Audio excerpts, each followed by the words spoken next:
নমস্কাৰ বন্ধুসকল, আজি আমি বিস্তৃত ৰূপত কথা পাতিম ভাৰতবৰ্ষৰ উল্লেখযোগ্য নদীসমূহৰ বিষয়ে, যিসমূহ নদীয়ে প্ৰাচীন কালৰে পৰা ভাৰতবৰ্ষৰ সভ্যতা, সংস্কৃতি, অৰ্থনীতি, পৰিবহণ এই সকলোৰে ওপৰত প্ৰভাৱ পেলাই আহিছে।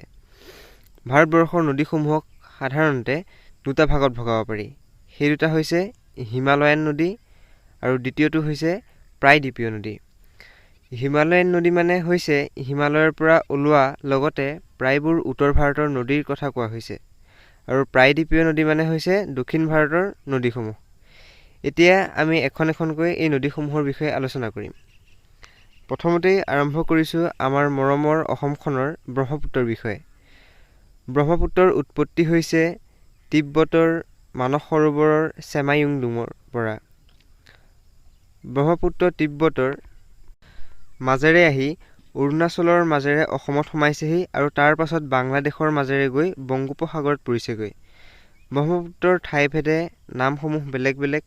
তিব্বতত ইয়াক চাংপো নামেৰে জনা যায়, অৰুণাচলত দিহাং নামেৰে, আৰু বাংলাদেশত সোমোৱাৰ পিছত ব্ৰহ্মপুত্ৰক যমুনা নামেৰে জনা যায়। এই নদীৰ ওপৰতেই পৃথিৱীৰ সৰ্ববৃহৎ আৰু সৰ্বনিম্ন নদীদ্বীপ ক্ৰমে মাজুলী আৰু উমানন্দ অৱস্থিত। এই নদীৰ ওপৰতেই থকা বগীবিল হৈছে ভাৰতৰ দীৰ্ঘতম ৰেল আৰু গাড়ী একেলগে চলিব পৰা দলং। লগতে ভাৰতৰ সৰ্ববৃহৎ দলংখনো অৰ্থাৎ ভূপেন হাজৰিকা সেতু ব্ৰহ্মপুত্ৰৰে এখন সহায়ক নদী লোহিতৰ ওপৰত অৱস্থিত, যাৰ দৈৰ্ঘ্য হৈছে 9.15 কিলোমিটাৰ। কিন্তু বৰ্তমান বিহাৰতো এখন দলঙৰ কাম চলি আছে, যাৰ দৈৰ্ঘ্য হৈছে 9.76 কিলোমিটাৰ। অনাগত দিনত এই দলংখন ভাৰতৰ দীৰ্ঘতম দলং ৰূপে পৰিগণিত হ'ব। ইয়াৰ পিছতে আমি আন এখন নদীৰ বিষয়ে কথা পাতিবলৈ ওলাইছোঁ, যিখন নদীও মানস সৰোবৰৰ পৰাই ওলাইছে। সেইখন বিখ্যাত নদী হৈছে সিন্ধু নদী, যিখন নদীৰ কাষতেই প্ৰাচীন কালত বিখ্যাত সিন্ধু সভ্যতা গঢ়ি উঠিছিল। এইখন নদী লাডাখৰ মাজেৰে গৈ গিলগিট বাল্টিস্তান হৈ পাকিস্তানৰ মাজেৰে কাৰাচীৰ ঠিক সমীপতে আৰব সাগৰত পৰিছেগৈ। এটা জানিবলগীয়া কথা যে এই সিন্ধু নদীয়েই হৈছে পাকিস্তানৰ নেশ্যনেল ৰিভাৰ। সিন্ধু নদীৰ সহায়ক নদীসমূহ হৈছে জেলাম, চেনাব, ৰবি, ব্যাস আৰু সতলজ। এই সিন্ধু নদীৰ ওপৰতেই 1960 চনত এখন বিখ্যাত চুক্তি স্বাক্ষৰিত হৈছিল। এইখন হৈছে সিন্ধু জল বুজাবুজি চুক্তি। এইখন চুক্তি স্বাক্ষৰিত হৈছিল ভাৰতবৰ্ষৰ প্ৰথম প্ৰধানমন্ত্ৰী জৱাহৰলাল নেহৰু আৰু সেই সময়ৰ পাকিস্তানৰ ৰাষ্ট্ৰপতি আয়ুব খান। এই চুক্তিৰ মতে সিন্ধু জল চুক্তিৰ মতে সিন্ধু, জেলাম, চেনাব এই তিনিখন নদীৰ 80% পানী পাকিস্তানে ব্যৱহাৰ কৰিব পাৰিব আৰু 20% পানী ভাৰতে ব্যৱহাৰ কৰিব পাৰিব, আৰু বাকী ৰবি, ব্যাস আৰু সতলজ নদীৰ 20% পানী পাকিস্তানে পাব আৰু 80% পানী ভাৰতে পাব। এই যে আমি কথা পাতি আছোঁ সতলজ নদী, এই নদীৰ পৰাই ইন্দিৰা গান্ধী কেনেল ওলাই গৈছে ৰাজস্থানলৈ, যিটোৱে ৰাজস্থানৰ শুকান অঞ্চলসমূহত পানী যোগান ধৰে। আৰু ভাৰতৰ দীৰ্ঘতম কানালটোৱেই হৈছে এই ইন্দিৰা কেনেল। এতিয়া আমি জম্মুৰ পৰা হিমাচল প্ৰদেশ আৰু ঝাৰখণ্ড পাৰ হৈ উত্তৰ প্ৰদেশলৈ আহিছোঁ। এই উত্তৰ প্ৰদেশৰে গংগোত্ৰী নামৰ হিমপ্ৰবাহৰ পৰা ভাৰতবৰ্ষৰ পবিত্ৰ নদী গংগা ওলাই আহিছে।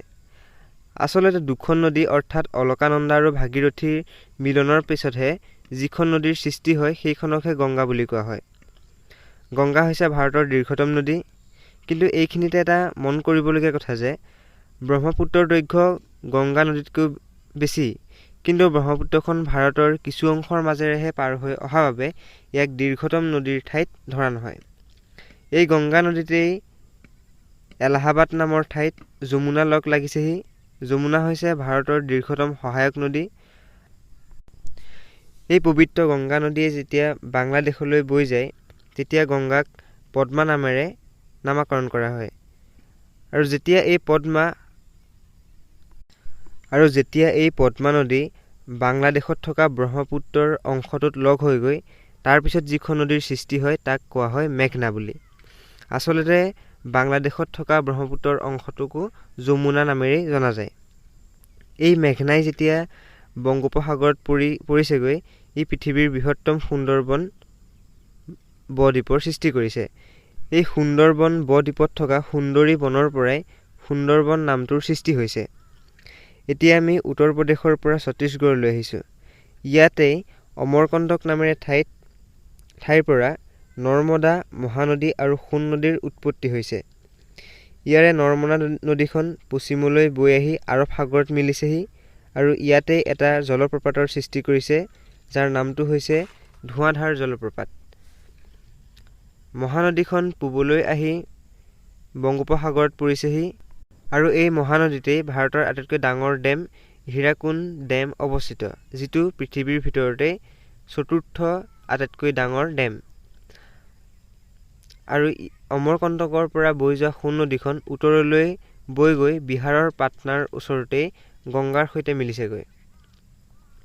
মেপত নৰ্মদাৰ কিছু তলতে আছে তাপ্তি নদী, যিখন আৰৱ সাগৰলৈ বৈ গৈছে। তাপ্তি আৰু নৰ্মদা নদীৰ মাজত সাতপুৰা নামৰ এটা পৰ্বত শৃংখল আছে। তাপ্তিৰ কিছু উত্তৰ অংশত আছে গোদাবৰী নদী, যিখন হৈছে দক্ষিণ ভাৰতৰ আটাইতকৈ দীঘল নদী। এইখনক বুঢ়ী গংগা বুলিও কোৱা হয়। গোদাবৰীৰ ঠিক তলতে আছে কৃষ্ণা নদী, যিখন নদী মহাবলেশ্বৰৰ পৰা উৎপত্তি হৈছে আৰু বংগোপসাগৰত পৰিছেগৈ। কৃষ্ণাৰ কিছু তলতে অৰ্থাৎ উত্তৰ অংশত আছে কাবেৰী নদী, যিখন বংগোপসাগৰলৈ বৈ গৈছে আৰু এইখনেই হৈছে একমাত্ৰ নদী যিখন বংগোপসাগৰলৈ বৈ গৈ এটা জলপ্ৰপাতৰ সৃষ্টি কৰিছে, যাৰ নামটো হৈছে শিৱসমুদ্ৰম জলপ্ৰপাত। এটা কথা মন কৰিবলগীয়া যে কাবেৰীক বাদ দি আন সকলোবোৰ নদীয়ে বংগোপসাগৰত মিলি যোৱাৰ পিছত সৰু ডাঙৰ পৰিমাণে বদ্বীপৰ সৃষ্টি কৰে। আমি ওপৰত এখন নদী এৰি থৈ আহিছিলোঁ, সেইখন হৈছে লুনি নদী। লুনি নদীখন আৰাৱলী পৰ্বতৰ পৰা ওলাই গৈছে। আৰাৱলী হৈছে পৃথিৱীৰ প্ৰাচীন পৰ্বতসমূহৰ অন্যতম, য'ত ভাৰতৰ ৰাষ্ট্ৰপতি ভৱনো অৱস্থিত। খুব সম্ভৱ আৰাৱলী পৰ্বতৰ উত্তৰৰ অন্তিম অংশত এই ভৱন অৱস্থিত। এই নদীৰ এটা বিশেষত্ব হ'ল যে ই কোনো সাগৰ মহাসাগৰ বা অন্য ডাঙৰ নদীত লগ নহয়। এই নদীখন ৰাজস্থানৰ থৰ মৰুভূমিৰ দক্ষিণ পূব অংশৰ মাজেৰে গৈ গুজৰাটৰ এডোখৰ ঠাইত বিলুপ্ত হৈছেগৈ। বন্ধুসকল, এই ভিডিঅ'টোত মই আপোনালোকক ভাৰতবৰ্ষৰ কিছুমান বিখ্যাত নদীৰ বিষয়ে জনাবলৈ চেষ্টা কৰিছিলোঁ। অধিক তথ্যৰ বাবে আপোনালোকে ইণ্টাৰনেট বা অন্য কোনো উৎসৰ ব্যৱহাৰ কৰিব পাৰে।